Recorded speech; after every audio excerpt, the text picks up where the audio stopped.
Won't you lend your lungs to me? Mine are collapsing. Plant my feet and bitterly breathe up the time that's passed. Breath I'll take and breath I'll give. Pray the day's not poised. Stand among the ones that live in lonely indecision. Good morning, James. Good morning, Lynn. It's January 29th. We're taping episode 24 of the Crackpot Podcast with LaFond and Lockhart. And we have a kind of a grab bag of topics today, but I first would like to get a Harm City update from you. Okay. Our chief of police has been replaced for a fellow of a more congruent complexion. Two of the high officials in the police department subsequently resigned, so there was some friction over this replacement. I mean, you've got to. Baltimore's like a losing football team. You got to change coaches a lot, so it doesn't reflect badly on the ownership. Remember Detective Suter, who was gunned down in front of his partner, who wasn't his partner, who didn't help and didn't save him. And the Baltimore City government and his family were not comfortable with the Baltimore City Police Department doing the investigation. So they asked the FBI to take it. The FBI has declined to investigate this case. And remember, Suter was to be a witness in a federal case against local law enforcement. And I know that there's federal agents have been involved in the local Philly and Baltimore PD corruption. So, maybe the FBI just doesn't want to get too close to home on this. I don't know. We've had a young reparations recovery agent was mercilessly gunned down by a Baltimore City police officer in West Baltimore yesterday. Oh, my so, goodness. Are we going to have riots? It's about time to burn the neighborhood down again. I think it's been 2 years, almost 3 years. So it's about time. Baltimore, we're number 3 on rats. We are number 1 murders per capita. It still hurts me that we're number 3 on rats, that we can't overtake Boston. What does Boston have that you don't have? What's? Well, they have more waterfront footage. And that's their habitat. Habitat? Right, because these Norway rats are aquatic rats. The good thing is, though, that we became number 1 in yet another metric, if that's the right term. Let me know if it is. We have the zip code with the most vacancies in America. You guys are beating Detroit for that? Well, Detroit surely has more vacancies than Baltimore City, but they're spread over. They're spread over a bigger area, and this is just one zip code. So we got the zip code. Most vacancies. It's where they shot a lot of the wire. Of course, there was a lot of vacancies back then. The numbers I've seen reported range from 16 to 46,000 for current vacancies in Baltimore. It's a big toss because property's being bought up and gentrified. Hopkins is knocking buildings down. The city's sending out arson squads to burn. So you never know. The housing inspectors I interviewed a decade or more ago told me that they only have 2 teams of 2 guys to board up vacant houses in the city, and each team can only 2 buildings. So that's only 4 a day you can even board. Anyhow, that's the local crimescape, and maybe you're a numbers person. You could help me out with this. Apparently, we have an ongoing alien invasion in Baltimore. I can't believe that they're Amish. If this many Amish had been killed, they'd probably have trouble replacing their losses. I don't know, though. They breed a lot. They seem to have big families. But we've yet to find like a burnt buggy in Baltimore. So I'm starting to think maybe the Amish theory it's just not holding water anymore. So it must be aliens. I'm thinking Martians. Or maybe there's a new planet out there beyond Pluto. Maybe it's Planet X. And 2007, with 282 murders, we had 3 race unknown. If you find somebody that is now just bones, or maybe they're a Jane Doe or a John Doe and they're mixed race, you could see something like this, and it typically stays under 1% or even under 0.5%. when we hit our all-time low murders, 197 in 2011, we only had one mystery meat. When we went up to 217, we had 0. Up to 235 and 13, we've got 1. Our huge murder ceiling, 342 murders in 2015, 0 mystery meat. Wow. Okay.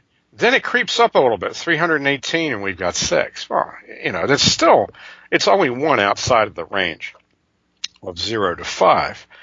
But then last year, with 343 murders in Baltimore, we had 26 race unknown. And these are people, half of these people have had funerals. Their murders have been reported on the news. They have known family. They have names, and, you can tell a lot from a name. Ivan Grigowski, Juan Hernandez, you can things like Tyrone Jackson. You could pretty much kind of guess, what groups those 3 guys would fall into. So this is, and then you look into certain neighborhoods too where these things are happening. This hasn't been all one race of person. It's actually been proportionally distributed between the 3 races that were getting killed. And now, in the first month of 2018, we have, at last count, 22 killings. So this is kind of a weak month for the Harm City Hood Rats, but the weather's been bad. Yeah. 14 of 22 are race unknown. Whew. So, it looks like an alien invasion to me, and the deep state has done a good job protecting us from this realization that we're actually I guess it's like the old, wasn't it? Alien Nation was set in L.A. or something. There was a bunch of big-headed aliens living with humans out there. Maybe we have something like that going on. Okay, so that's it for the Harm City update. All right, so Harm City is experiencing a little bit low rate of murders in January. I have to say that December was a little disappointing also. So yeah, it fell off. Nothing in the last week. Well, the last week of December and the first week of January were bitter cold. We were like 4 degrees colder than Wyoming for some reason that 2 weeks. So, these brothers aren't from Detroit, so we can forgive them but as soon as the sun shined, they came out and popped some people. The interesting thing is the trend for daylight murders has continued. Just killings in the middle of the day, 2 people shot in a parked car in a residential neighborhood at 2 in the afternoon when school kids are coming home, stuff like that. So that trend has continued. But yeah, it looks like I think we're going to settle to between 3 and 330 from here on out because we've exported 50 murders a year to Baltimore County. Yeah, that has an impact. Right. So that's in full swing right now.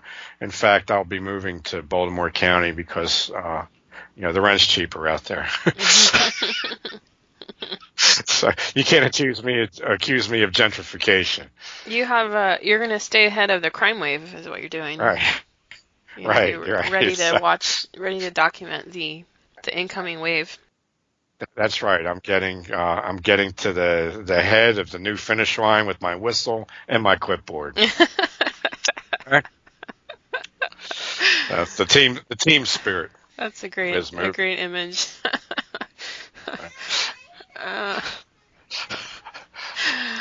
All right. Well, let's see. We have a nice little list of topics here. We had one listener question that we didn't cover last time. Okay. And God's Own Prototype wants to know what you think of Chris Cantwell. Oh. Chris Cantwell and I have a mutual friend. What? Really? Yes, Chris Cantwell and I have a mutual friend. And yeah. The guy, the last time I talked to him, he listens to Chris Cantwell's broadcasts out of prison. He gets on the phone with somebody and talks. And, the guy's an unstoppable, capitalist. I guess he was a pioneer in monetizing, ideology, monetizing dissident ideology, not culture like Jack Donovan does or masculinity, but actual ideology. So the guy did a lot of people a lot of favors. He basically walked point for the alt-right. Yeah. He's the guy that stepped on the landmine. Yeah. And everybody discovered that when you break out the can of mace, thanks to Chris, that you basically trigger a 150 millimeter round to go off in the jungle right next to you and wipe out your whole squad. So I think he's going to go down as a hero at a dissident right.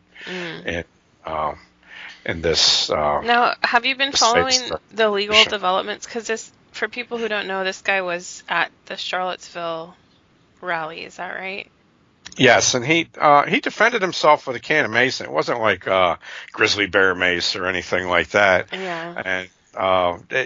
And mace is just a terrible weapon. Okay, I mean, he came from the libertarian, like, manosphere area, okay? And the guy built himself up with weights and got into shooting and drank energy drinks. And I watched some of his podcasts, and he's a real high energy guy.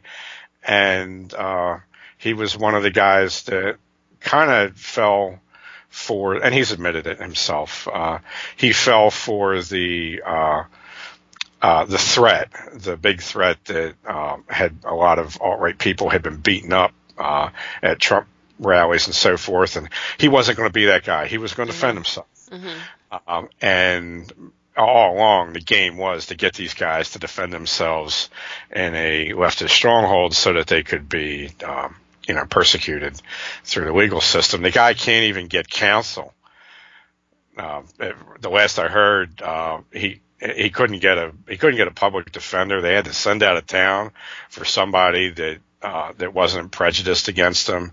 And he was, there's a fellow that's got I just saw him interviewed on Red Ice Radio. He's a private lawyer, and he's apparently been helping out with Chris's case, advising, giving some kind of advice or something. He's trying to set up a network to help people like Chris out when they get, and he seems like a really good guy. I can't remember his name. I'm sorry. Well, I think that some of the initial events in Charlottesville have kind of reversed. I'm not super clear on the details, but I think that that some of the charges, there have been charges filed against some of the leftists that were there as well that weren't initially filed and stuff like that. So, it'll to whatever extent that it could become clear over time, it will be interesting to follow. But yeah, you have to respect a guy who goes and puts it on the line, even if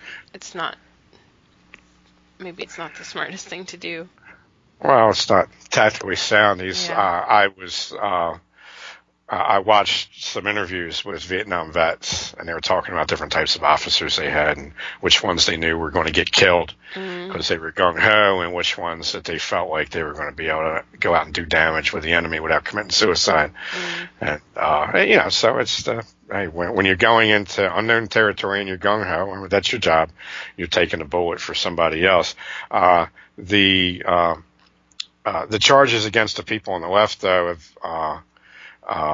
have been less, and the one guy that was arrested while he was high with weed in his car, while he had an AR-15, it was like he shouldn't have had or something. He got bail. Cantwell eventually qualified for bail, but he's still a prisoner in his state. That was pretty egregious, because I thought that was pretty egregious that they wouldn't give him bail. And it was all about making people pay for the fat chick dying. Yeah. Okay. Yeah. And it turns out she was near a group of crisis actors, these stunt dudes that got hit by this car, and none of them really even got injured that bad. The guys you saw flying through the air, according to the news reports, we were led to believe that this girl was under that car somewhere, that she got run over by this thing. She was just nearby and had a heart attack. And I watched over 20 videos that people had of that area. There was a stretcher set up there ahead of time. There was a van that was parked for at least 15 minutes in the drive lane. There was the SUV against which some of those people were thrown was filled with cops. There was 2 cops in it. There was a female cop in there fixing her hair. You could see their badges. And the next block behind them, you could see a tactical vehicle, like the tactical squads and the National Guard use up the street behind them. It was a crisis actor scene. And she happened to be there, and you could see some acting going on, and people were actually asking their directors for direction. And she happened to be around there and had a heart attack.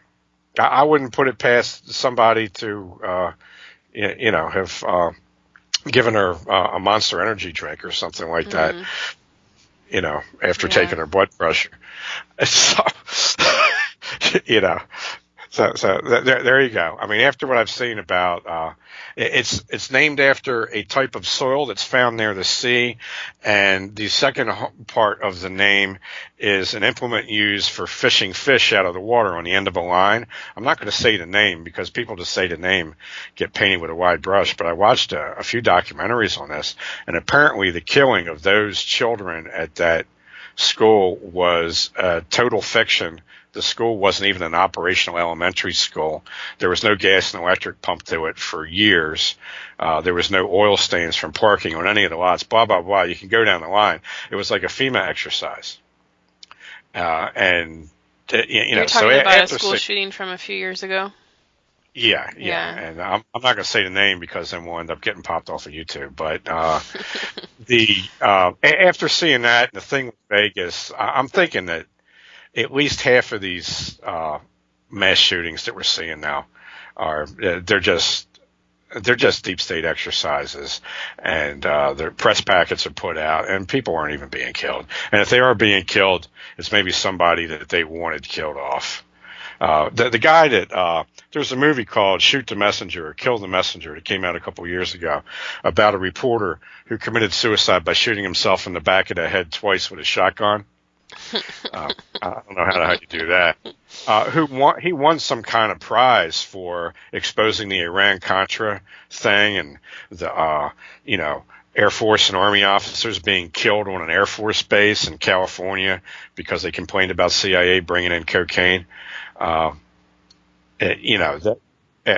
following his case, I just have to believe that people like him are getting popped and being set up as patsies, as supposed shooters or as victims, whatever. And they're cleaning the house and they're setting up a narrative at the same time to go for gun control. But I don't have a gun, so I'm not worried. They don't have a gun. There's so many guns in this country. Meat hook. Yeah, I've got my rusty meat hook. I have a bow and an arrow. I was out in the backyard. Mesqueen Franklin gave me a bow and arrow. So I was out in the backyard in Baltimore City. I took my coat that's 35 years old, that the back of it finally tore because of my backpack wearing. And this coat is a veteran of like 20 or 30 mugging attempts. I took it out and I draped it over a car tire and I shot it full of holes with one of my fighters. A rate came down. We were practicing for the race for, so I was out back with African American Viking firing at firing at my old homeless coat. And I recently went to visit somebody. I took a walk and I was unsuccessful making it I just couldn't walk as far as I wanted to. So I went a shorter distance and waited outside for a friend of mine where they lived at the lobby of a secure building. And she eventually came outside and she said, a few people told me that there was this homeless guy that was in front of the bench. And she said, I thought to myself, that might be my homeless guy. So she came outside and she gave me a ride home. So I couldn't make it to the bus stop. Oh, man. So anyhow, that's the end of my adventures for going outside. I'm just shadow boxing and lifting weights inside and, doing floor exercises and stuff like that.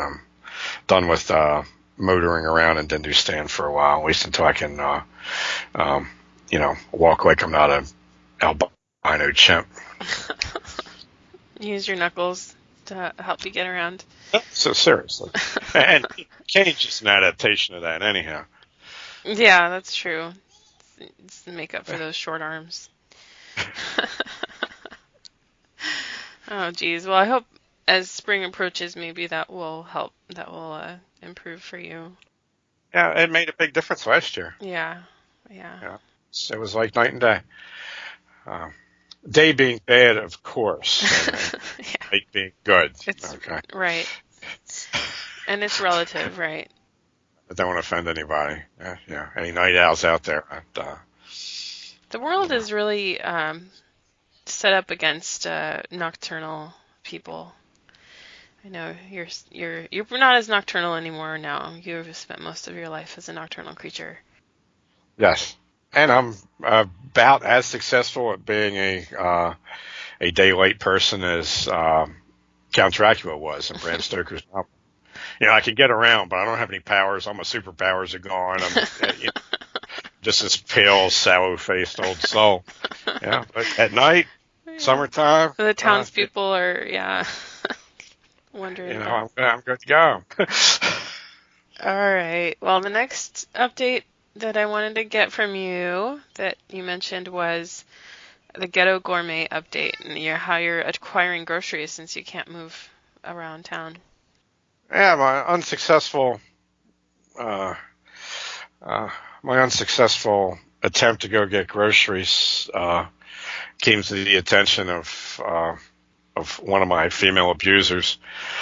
So I guess she was stricken with guilt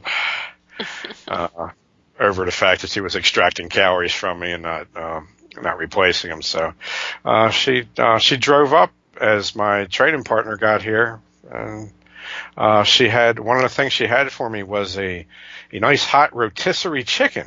Oh yeah. And so Eric ripped it in half like a caveman, and I gnawed on half, and he gnawed on half here in the Toxic Treehouse. And then I took what was left and I put it in a crock pot and I dumped water on it. And that was on Saturday. The crock pot's still going.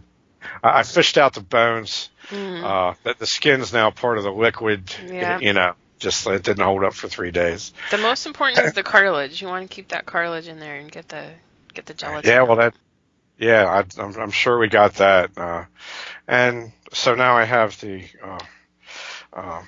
this is the Ghetto Gourmet going paleo. There's not a carbohydrate left in the house, I don't think. I have some oats and oat bran, and I've got lentils and pinto beans and tea and this chicken carcass, what's left of it. So there's some garlic and hot dogs in there too. So okay. I'm going paleo this week. Very good.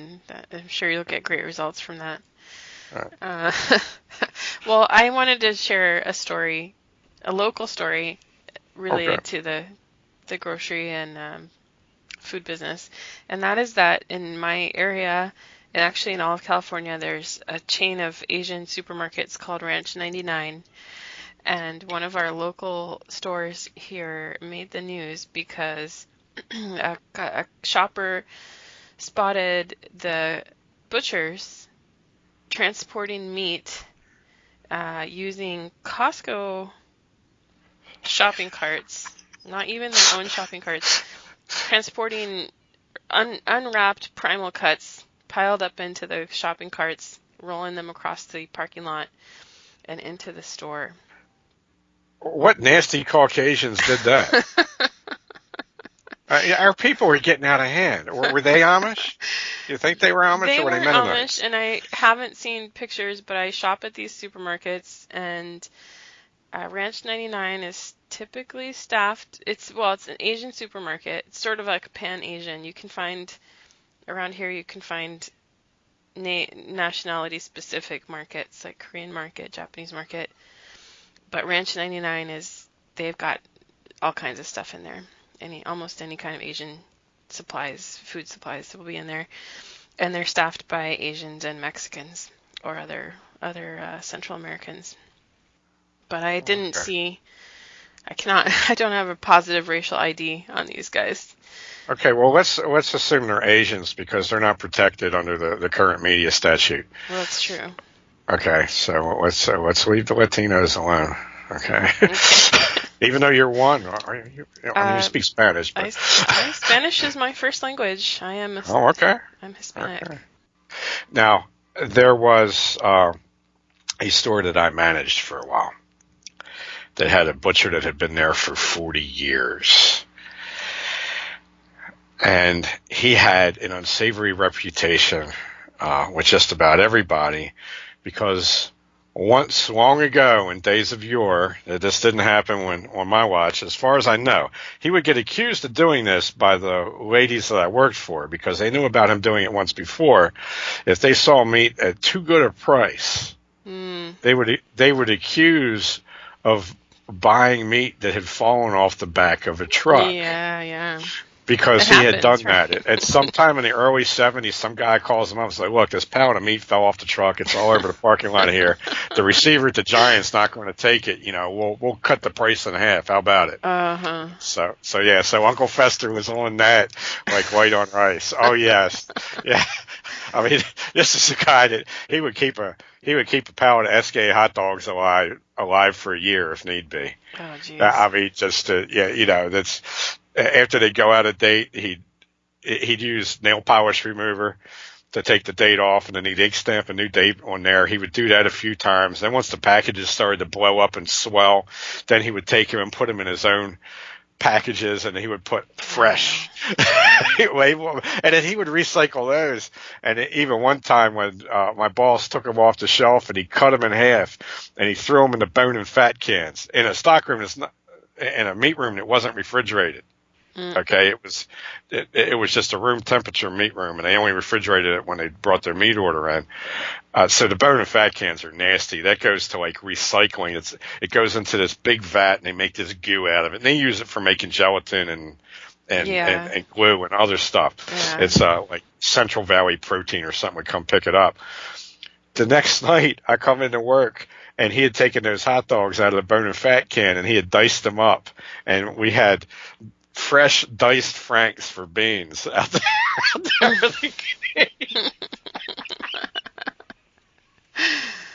Oh man. Yeah. So that the Costco cart, that's a good idea because the evidence, you're not supposed to use your shopping carts for processing your perishables. Yeah. Some companies won't even let you use a shopping cart to put cardboard in. Okay. Really? They'll like order plastic tubs for them, but actually using it to process stuff that bleeds and drips and stuff like that, that's not kosher. No. So if you want to use a shopping cart for a nasty job like that, use the competition shopping cart. Yeah, exactly. And Costco shopping carts are really sturdy and large. They're really nice. There you go. I approve of that business model. And I actually have heard that Costco does some kind of sanitation on their carts every couple weeks. Well, no wonder. I mean, they know the locals and I made a joke once that the escaped slave laws in America, the way it was enforced and everything, it was as if you would take the owner of a small grocery store and make them responsible for rounding up Walmart shopping carts and bringing them back to Walmart and not compensating them. Right. So maybe that imaginary metaphor is going to come to pass, that these big box stores are going to get a law passed and they're going to make these people round up their shopping carts and bring them back since they're already using them. Yeah. Well, Costco doesn't have locks. Walmart, the one I go to, has locks. And a couple stores you can't even take the carts out of the store. Okay. You can only use them inside. I have something that I did that's so geeky and nerdy, I didn't even put it in the Ghetto Grocer. Oh, what is it? At the time, I'm just saving enough money to get to the Rio Grande so I can walk to Terra del Fuego. Okay, that's what I wanted to do. Mm-hmm. Figured this would take about 6 months. Okay, that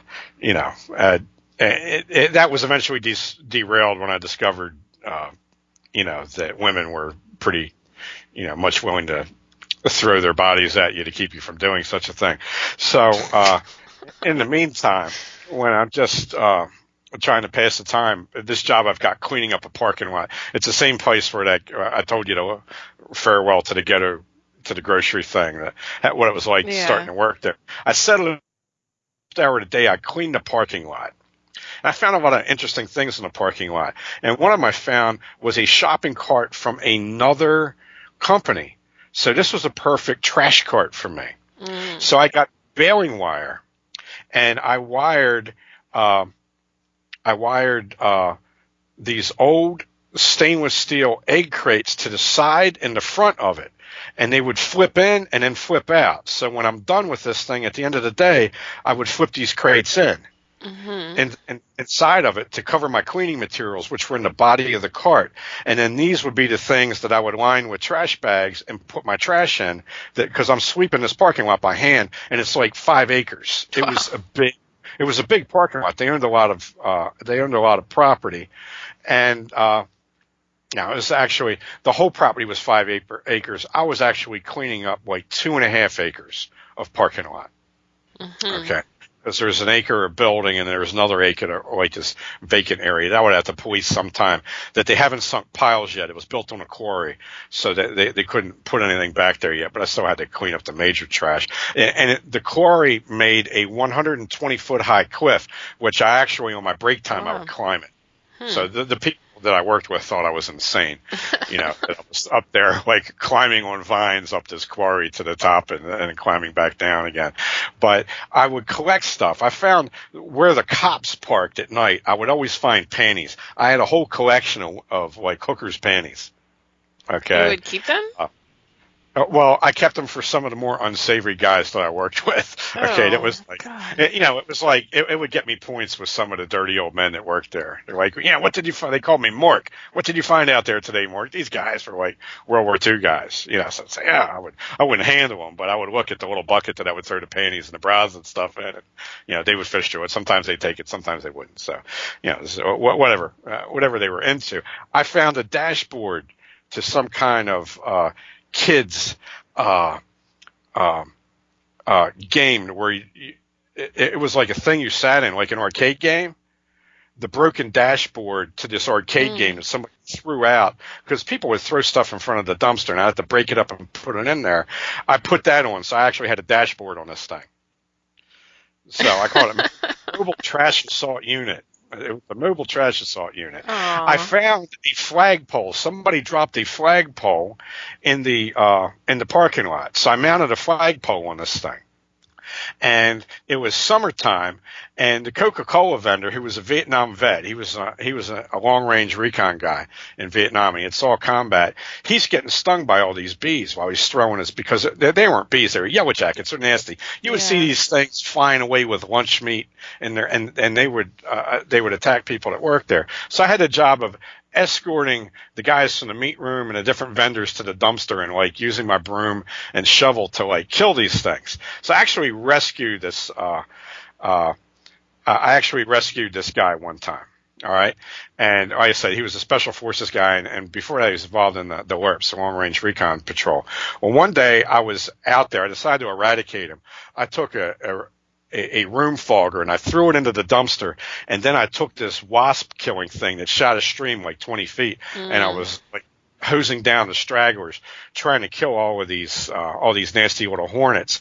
But they're starting to attack me and bite me, so now I've got the shovel out and I'm killing them. And this guy runs over and he gets my spare shovel, which I use for cleaning up really nasty messes, and he starts killing these bees too. And at the time, he's like 40 years old, and he passed me on the back. He says, "There he goes, son." He said, "You got some special forces assistance for that." So I had an idea. So I found this flag out there, and I mounted it on the flagpole, and I forget what flag it was. It was like a school flag or something like that, and on one side of it was stripped. There was nothing on it. So I just wrote magic marker, "Death from the dumpster." Well, one day I'm cleaning the vestibule. I mean, I just had to make a joke out of the job, because I was just cleaning up this nasty stuff, and I found a net out there. with like fish and beer cans in it one time, and we're like 5 miles from the sea, from the bay. I found all this ridiculous stuff out there. I found bullets out there. Found empty shotgun shell casings, lots of condom wrappers, and I'm cleaning up the sidewalk, and the courtesy booth behind the courtesy booth was the old man's office where he worked. Who did all the money. I mean, his desk was made out of a Foot Locker or something like that. He's a real cheapskate. He was a good guy. And I didn't realize that my cart was sitting like right in front of his window. So when he looks out the office window, he sees death from the dumpster on his leg. So he comes out and he talks to me. And he looks at this thing and he's laughing. And he said, "What do you call this thing?" I said, "It's a mobile trash assault unit, sir." He said, "Well, yeah, the parking lot has been really clean." He gave me a raise. And he said, "Look, son," he said, "I understand you making this job interesting. That's fun." He said, "I don't mind what you're doing at all." And he said, "Why don't you take an extra break today and take this $5 up to the Greasy Spoon where I get my burgers." He said, "You're going to start getting my burgers for me every day at lunch." I like 2 cheeseburgers with pickles, well done, no onions. Okay, and you can have yourself a burger when you go up there. You can sit there and eat a burger while they're making my order. You can bring it back down for me. And he had his wife give me a 50-cent raise. She came out in the parking lot too. She looks up at this thing and she just shakes her head like, "I can't believe I'm giving this guy a raise." Because now I got a flagpole that's like 18 feet high over the top of this thing. And the people would beep at me when they were, because this was on U.S. Route 1, and it's the main route for most of these people going downtown to the city. And because that was before the major white flight. This is when they were still living in the bedroom community before they moved all the way to Bel Air, Maryland. And people would beep at me and stuff. And I was out there with my apron and my mobile trash assault unit that eventually had I used a net to make to put on the side. I found that there was like something out there. Somebody had a 4x4 or something left on the lot, so I made like an outrigger thing with a net on the one side. So it became basically the festooned with all the interesting trash. Yeah, that I it found. sounds almost like a pirate ship or something. Right, yeah, it basically was a little terrestrial pirate ship. Yeah. So there you go, and that was my geeky shopping cart story. Somebody wrote a book called Orphan Shopping Carts of the Eastern United States that I actually read, and it was very interesting. People had just done, somebody had gone along and done a biography on all these different lonely shopping carts the kids had thrown into like creeks and ponds and ditches and stuff. and I was also the guy that went out once a week to rescue the orphan shopping carts. Oh, yeah. So there you go. That's my shopping cart story. It's a pretty cool technological development. People. We have a lady that is often seated at the entrance of the parking lot of one of the stores I shop at, but it's a grocery store. But she has those red plastic Target carts. I don't know if you know what those look like. They're really all plastic and really bright red. Or mostly plastic. Oh yeah. And so she at one point she had about 4 of them lashed together in a train. And the Target was at least a mile away from that store. They're getting free advertising, right? Yeah. And she would sit there on the little retaining wall with her train of packed up grocery carts or Target carts and hang out. There's something about those carts that I have to say. Those plastic carts,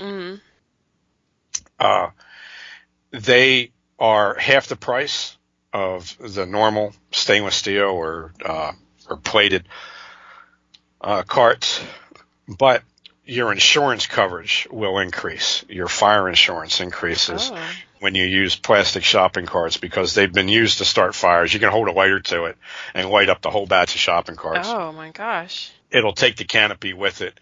If you store your shopping carts outside, your fire insurance will go up. It's not even worth having them. So, yeah, wow. I think most of the places that use the plastic shopping carts will keep them inside. If they have them under a canopy, you could use those shopping carts to burn down the whole building. What I have seen is a lot of stores keeping them indoors, or if not indoors, they have kind of like a cinder block enclosure by the entrance and exit where the carts stay now. So that's probably to qualify for the cheaper fire insurance. Okay, all right, cool. Well, that was a geek fraught little episode there. Well, grocery store is almost the only place I ever go, so it's a good topic for me. That's one thing we used to have in common, right? Right. Now you're retired, but it's endlessly fascinating for me. I've always thought that if you ever come out here to the Bay Area, what I will do is take you to each different ethnic grocery store and get your thoughts, and I'm sure it'd be hilarious. Oh, I could push your kids around in a cart and make them zoom fast down. Yeah, I'm good at that. At that time, when I was the crazy janitor at this place, the people I worked with told me that I reminded them of Bill Murray in a movie called Caddyshack, something I never saw. Oh, yeah. Some nutty janitor character or something like that. This one guy, Ron Bone, who was my roommate, he had this, who dabbled in jailbait. He had this XT500 motorcycle. This thing could go fast. He would always beat the bikers. When we went out with the bikers, he would always beat them to the next bar because this thing could really gun quick. Eventually, if it's 30 miles away, the bikers would catch up to you and pass you. Yeah. After they finally got into their last gear. But anyhow, he got a rope. He said, I got an idea. You'll do just about anything. I've already told people you'll do this, so you got to do it because it's now part of your persona, and you're like my devilish short old sidekick that keeps everybody from killing me. Just by the fact that you live in my living room, they got to get past you to get to me. We had these red carts. It was an upright steel painted red cart that was a four-wheeler. It had a back that would come to your collarbone, and it had a barred table that you would put down. Okay, so you would wheel the table up to stack a whole bunch of stuff on it, and then there's this table that's like at rib level that you could flip down. That's a stainless steel thing. And the guys used to, when they were empty and they were coming back from, and I would do this too, when we were working after the store was closed, and we would use this to take our box of trash to the back, to the baler, we would actually use it as a scooter and put one foot on it, hold the front of it with two hands, and then scoot. You could do this with the pallet jacks too. Okay. I mean, we actually had competitions in the back, throwing pallets, scooting on the red cart, scooting on the pallet jack. It's like the Highland Games, but grocery. Right. Yeah. But for grocery carts. Right. So he got a rope and he put it on the base of one of these red carts, these four-wheel red carts, and took it up to Bayonne Avenue. And he towed me up to Bayonne and Bella Vista Avenue, which is like a half mile away. And he was dragging me up the side streets on this four-wheeled grocery store cart that I was standing up behind. And I ruined the soles of my shoes because I had to use one foot at all times to keep it from fishtailing. So I actually burned the soles off of my shoes. It's like a rudder or a fin on a surfboard, yeah. Right. They went like 20 miles an hour on this thing. They had like these little solid blocky wheels that were like as big as my fist. These wheels didn't even have as much circumference. So it was a rough ride. It was like running a rope-a-tiller. So that was that added to my insane persona, which he did his best to cultivate.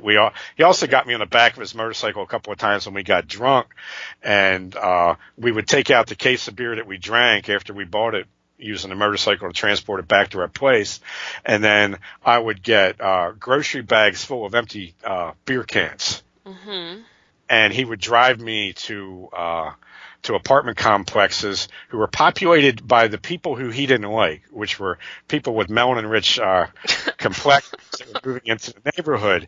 And he would drive me up the stairs of these apartment complexes, and then he would spin around right at the front door, and I had to throw the beer cans into the front door of the main apartment complex. And he dumped it one time and felt really bad because my leg kind of got burned by the pipe that went back to. There's no sissy bar on this thing. This was a dirt bike. This guy was like 6'6", 350 pounds, and there was 4 inches from my little ass on the back. If I'd weighed more than 150 pounds, I wouldn't have been able to fit on the back. But it was good because he was so big, none of the wind hit me. It got to the point I would fall asleep on the back of that motorcycle. So he called it doing missions. He's like, "Hey, Mork, you want to go out and do a mission?" I was like, yeah, whatever. And then he'd get me up in the middle of the night. We'd go out and do a mission. He'd be taking menthol quaaludes, horse tranquilizers, and stuff like that. And that's how we did our missions. So he liked going upstairs with me on the back of that thing. If you could find a flight of 20 stairs from like one level to the other. There was one flight of stairs that was about 60 stairs that went from Route 1 all the way up to the top of the quarry. He took me up there one time, and that was pretty hairy. I thought that I was going to get squashed on these stairs with him and this bike on top of me because I couldn't even pick up the bike. The bike weighed like 300 pounds. Oh, wow. So anyways, that was some of the ridiculous stuff I did when I was still 18 and living with this insane drug addict as his rabid mascot, as I was billed. One time when we moved into Bonehead's house, they gave me this little room that was no bigger than a closet with this tiny bed. And I barely had enough room to stack my weapons. I had my machetes, my meat hooks. I actually had a couple of guns back then. I had some swords. I was still training for my, I was going to go down to some harebrained. I wasn't going to bring the guns. I knew that. But I actually planned on bringing a meat hook and a machete with me on my walk down through South America. And one time he had I just didn't feel like partying. It was a party every night till 4:00 in the morning. And I couldn't drink that much. I would go to bed because I had to go to work the next morning. And he did too, but he didn't care. And there might be 60, 70 people that I didn't know that would be down there. And, it was just bring your own bottle, as long as you bring your own bottle. Well, he was broke one week. So 50, 60 people come over, biker chicks and everything. The refrigerator was full with 6 packs of beer. Okay. He wasn't feeling too good. He basically threw this party so he could get a week's worth of beer. Okay. And I didn't have a door to my room, so it was always open. So people would even go in there and have sex when I wasn't in there. So anyhow, I come downstairs and he's like, "Hey, you feel like partying?" I was like, "Nah, man, I feel pretty bad. I'm going to go to bed." I just got a drink of water. I went back upstairs, and then I hear his voice. "Hey, Mork. Hey, Mork." This is like 20 minutes later. It's like, "What's up?" He's like, "You want to watch The Dirty Dozen?" I was like, "What?" He's like, "Come on, man. It's just like 4 hours. You'll still be able to get to bed like 2 in the morning. Let's just watch The Dirty Dozen. We got a lot of beer to drink." And I come downstairs, and there's nobody there. And I'm like, where'd everybody go? I mean, I saw one of the chicks I looked at. I was like, wow, if I was feeling good, I might come down and make some time with her. But everybody's gone. And he walks me over the refrigerator. He's like, "Look at this." And the refrigerator is packed with 6 packs of beer, all kinds of stuff, and good beer that we couldn't afford. We're making like $5 an hour working in a grocery store. And I was like, "How'd you get all this beer?" He said, "Well, I told him that my roommate was pissed off. That's why he went to bed. They wanted to know, why you weren't downstairs." He said, "Well, he's pissed off because he didn't know y'all and all these people were in the house. He's not feeling good, so he went upstairs to go to sleep." Mm-hmm. And somebody said, "Is that the dude with the little room with like the meat hooks and the machetes and the machine gun and everything?" Because I had this thing that was actually, I converted this gun to an assault rifle, using this kit. I since gave it away to some biker guy. Okay. And then they just left. The whole place emptied out. So it was him and me and Bonehead and Charlie Manson, the cat, who did LSD, smoked pot, and drank whiskey and beer. And was trained to attack Ron Bone's girlfriend's legs. She was this beautiful, she was Navajo and Italian, just like my best friend Rick.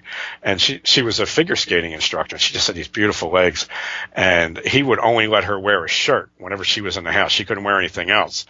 And he would send her downstairs to get a beer, and then Charlie Manson would be waiting for her. He trained her to attack women's bare legs. And he would chase her into the kitchen, and then she would grab a beer, and she'd run around through the dining room, and then she'd hurdle the couch, and then she'd run up the stairs with this cat on her heels. And I was like, "Dude, why do you do that to her?" And he said, "I want the beer cold." He said the beer's always cold. She's not going to be down there talking to you or bonehead when I want a cold. Okay? So the beer is always cold.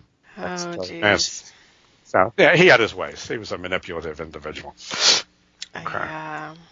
Sorry about going on that tangent. Good stories. Well, no, it's fine. I think people will enjoy this stories. All right. Well, I had a couple of more things here in our little grab bag list that I shared last night with you. So you mentioned that you are working on your White Indians research, and you found some portraits with really massive beards. I'll send you the link to this one Micmac chief. Micmac means ally. So, in the modern world, we're taught that Indians were vegetarians, and if they had to kill an animal, they would use every part of it, and they never waged war on one another, and they didn't even know about war until the white men introduced it.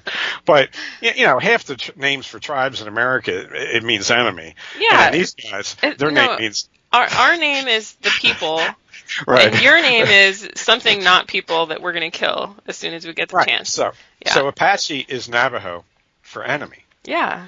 Okay. Yeah. Navajo is what the Hopis called the Dene, because the Navajos didn't call themselves Navajos. They're the Dene. They're the people. Yeah. We're the people. What are you? I don't know what you are. You're the enemy, right? Enemy, obviously. Okay. Yeah. So anyways, fantasists like you and I might believe this, when in fact they were all peace-loving vegetarian hippies. Yeah. But the Micmac, that means allies. That's an interesting case. And why would you call them allies? Well, according to my research, which is of course all just stuff I've made up, and these books, I conjured all these books up too, because I'm a white devil and I'm a sorcerer and I have these magic powers. The only way that European people got onto the coast and stayed here, because the Vinland colony got driven off by the Skraelings. The Vikings could not defeat these people, because in Iron Age technology, their warriors do not have enough of a technological advantage over Stone Age technology to consistently win battles until they get to the late medieval period. Okay, unless they outnumber them and they can bring more supply to bear. Like the Romans could go into a territory with a slightly lower tech level and take them out after very hard fighting, only because their logistics and their manpower base were so much superior. Yeah. If you're planning a colony, you don't have the manpower base and you don't have the logistics. They have the manpower base. So the only way you survive is to make an alliance with a coastal tribe. That's why the Micmacs are called the allies, and it's why their earliest chiefs had beards, because they were one of the first tribes to form as allies to the interior tribes, and they're mixed race people. And I'll give you a graphic to put up. There's even one Micmac chief named Snow Owl. I think he's a Micmac. He might be from another tribe, but he has a beard like I do that's all white. And I wonder if maybe he got his name late in life. But yeah. This one dude has a beard of Russian proportions. No czar had such a beard. I was stricken with extreme beard envy. He's got 3 feathers sticking out of his headdress, and he's standing next to this other white man. And the guy just looks like a big Danish dude or a big Irishman with his just like huge beard. A whole kit of muskrats or like baby beavers could have lived in this beard. All right, this dude's an Indian. All right, now. It gives you an idea of, in 1699, what it was like to land on the coast of the eastern United States as an English-speaking person in an area that was not previously conquered and settled. Okay, and remember, they were never conquered until first the white people were invited there as friends, and then eventually they would take over by immigration. They did it by immigration, by the Indians letting them come in. Okay, so this is a fellow named Jonathan Dickinson. He wrote a book, God's Protecting Providence, Man's Second Surest Help and Defense. He's an evangelist Protestant Christian. This is what he wrote about his sojourn to Florida, which happened accidentally. The cruise line he was sailing with had a malfunction, and there was a shipwreck. And he ends up being greeted by these nice Native Americans who have already been neighbors of the Spanish for 200 years. These people have been coexisting with the Spanish for 200 years, and the Spanish had still not gotten into the woods. All they had was St. Augustine and a fort in Tampa Bay, and that was it. Okay? And this was his experience. Being all stripped as naked as we were born, and endeavoring to hide our nakedness, those cannibals took our books, and tearing out the leaves would give each of us a leaf to cover us, which we took from them, and at which time they would deride and smite us, and instantly another of them would snatch away what the other gave us, smiting and deriding us with awe. Okay, so this isn't even a war. This isn't even a battle. This isn't a skirmish. This is like you just become a slave and they pick on you and they make fun of you and then they sell you, and eventually you get sold back to an Indian that's got a white friend, and then you get sold back to a white person, and maybe you get freed if you belong to the same church as he does. This was probably the Timucun people. This is the tribe. There were no survivors, but from 1500 until 1700, they kicked the shit out of the Spanish for 200 years. A tribal society.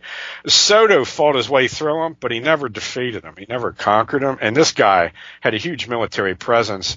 They were only eventually, it took for 250 years, they maintained their independence with being neighbors to a militaristic white population as a tribal sub-state society. But eventually they were defeated by half-breed Seminole Indians. The Seminoles were predominantly Caucasian and African, not Native American, and they teamed up with some remnants of some Indian tribes, and they had this mixed race tribe, and they're the ones that actually drove the Timucun and another Muskegon tribe to extinction. And again, this is done through accepting immigration into your homeland. At no point was there a military landing on the eastern seaboard of the United States that succeeded. Okay, so this is I won't take the time to do an artwork thing. We kind of went with the word image there instead, but you'll have that nice picture of the bearded, luxuriantly bearded Micmac Indian, and I found this when I started searching images of Micmac Indians. I had seen a Canadian flag once it was an early Canadian flag that had an image of a bearded Micmac Indian on it, and I couldn't find that, but what I found was images of bearded Micmac chieftains, and they weren't all bearded. Some of them looked like Indians from the western United States. Some of them looked like clean-shaven half-breeds. There's a whole mix. It's a mixed race society. Yeah. And I see this because I subscribe to this First Nations SJW site that sent me a thing about Cornwallis. And you have all these white people there was like 100 white people and one Indian holding their fists up and their hands up at a statue of Cornwallis that had a black cloak draped over it, and they're screaming for it to be taken down. And I thought to myself, why don't they put up their own statue of like their first chief that was like, the white men came here? Well, I found his picture and he had a beard. 1607, this dude had a beard. Of course, the French were down the St. Lawrence River by 1535. And there was a white trading presence on the east coast of America as early as 1524 with Verrazano. So the Indians were big on intermarriage because they would for alliances, and they liked intermarrying with exotic people. Not to a great deal. They wanted to do a little bit of it because they wanted to get a little bit of the mojo from these people because they thought maybe there was a genetic connection to the superior tools that these people had. So they wanted some of that. They wanted the tools. They wanted to trade for that. They wanted to make alliances and have marriage alliances for just for having this magical friend that floats across the water. And they also wanted to have some of that in their blood too. So now you have these people that are like, I mean, how would you describe these? Have you seen pictures, Lynn, of these SJW like white Indians out there? Yeah. It's weird because it's a reversal of the earlier case where the genetics weren't that important, but it was the lifestyle and the habits, how you live your life. And nowadays it's these university creatures. I mean, they don't even have natural hair color. They have like blue hair and purple hair and stuff. and they're white and they look like mine. They're not identifiable as Indians, and their lifestyle is, of course, just the university, just SJW lifestyle. One of my hunting guides told me that he actually qualified to be treated as a Native American and get the benefits because he was 1/16th. He said that's the cutoff point is 1/16th. Yeah, that's not much. He didn't identify as a Native American, even though I think his favorite grandmother was like half. Mm-hmm. And, he lives a lot like a Native American, but he just didn't think, he looks like a Norwegian dude. He just didn't think it was right. He respects Native Americans a lot and does a lot to preserve their culture in his own way. But he didn't go in for that identity. He didn't want the free government money. Yeah. He didn't want reservation. So there's that, so I don't know if the 1/16th rule goes for Canada too. I don't know. Yeah. I have no idea I doubt it. I doubt it.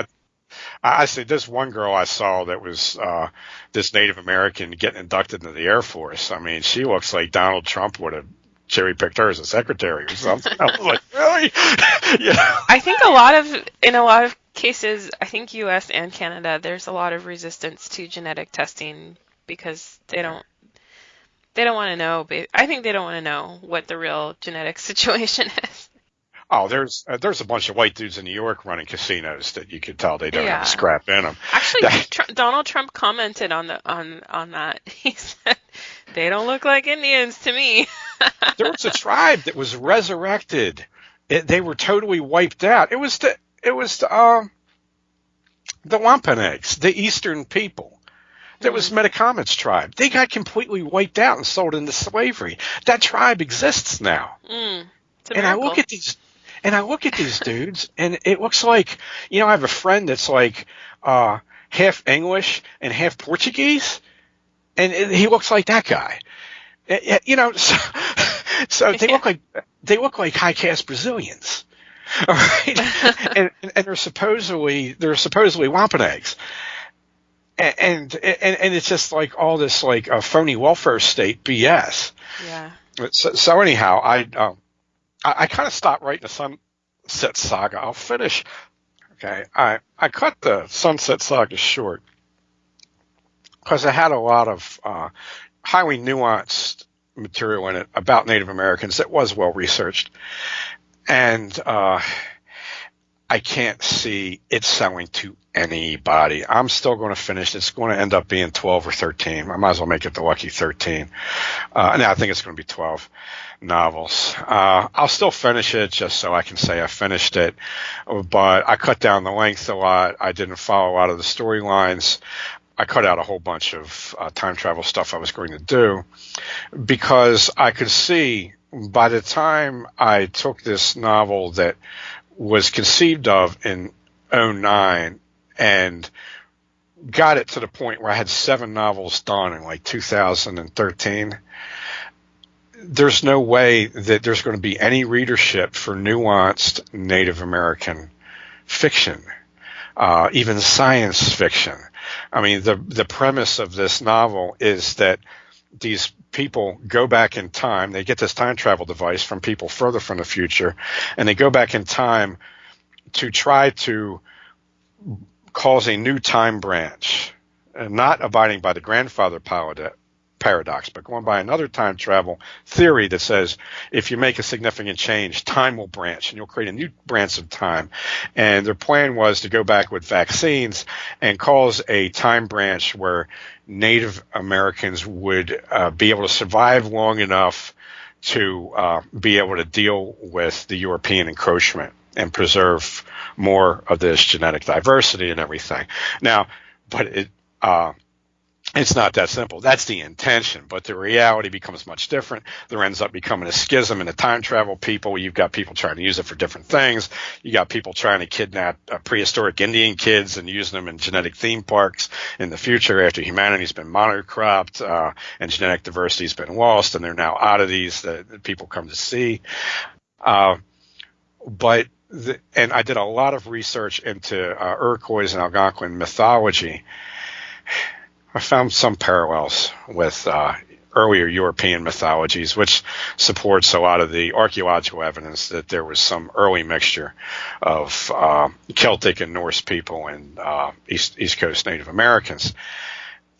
And this is just going to get me hung. So the premise means that none of the alt-right audience is going to read this because the premise is ostensibly liberal. The execution is very realistic and nuanced, which is going to totally alienate all of the potential readership that would come from center or left that would be interested in the treatment of Native Americans in science fiction.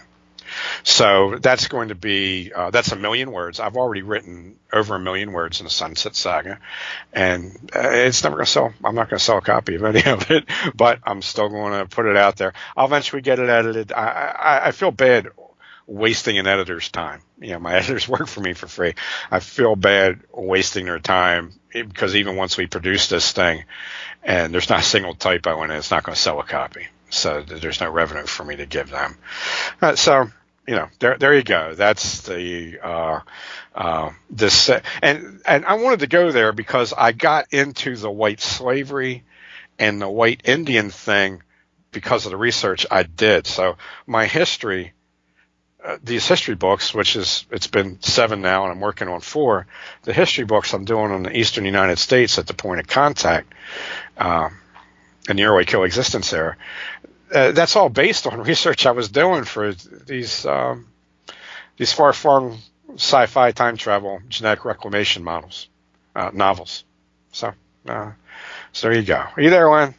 I'm looking at an illustration. This illustration is done post-1700, has to be post-1700, because the type of calamute that the Indian in the foreground is smoking was designed by William Penn as a trade good item. So this is probably from the 1740s period, from the French and Indian War. To the left, okay, first of all, the frame is in an Algonquin-style meeting house. It's planked with rough-hewn timbers, top and side, but it's actually made from whole log uprights and beams. Not even finished, with sawed-off branches acting to brace the top beams. So this is not European construction. Outside are tents. So we see that this is a meeting between, a group of white people have their tents out there, and these Algonquins. Now, I'm guessing these are probably Delawares, but that's just a guess. This is untitled. It's a property held at the Rosenbach Museum and Library in New York. Okay, and we have 5 Englishmen seated to the left at a table. One of them with a chair that was brought, 2 of them with chairs that were brought with them.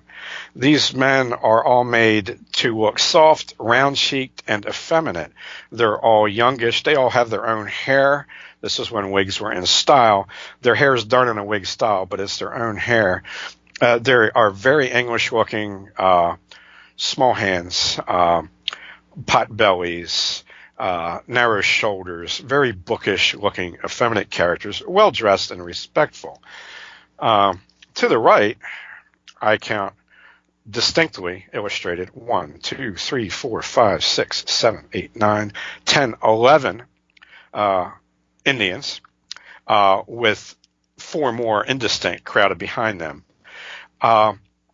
If the men on the left, the Europeans, if they look like well-to-do, bred and alcohol-fed Englishmen of the aristocracy, standing at about 5 foot 8 inches tall, These Indians look like Scottish bruisers with shaven heads, standing about 6 feet tall, all with athletic frames, varying ages, varying all the way to elderly.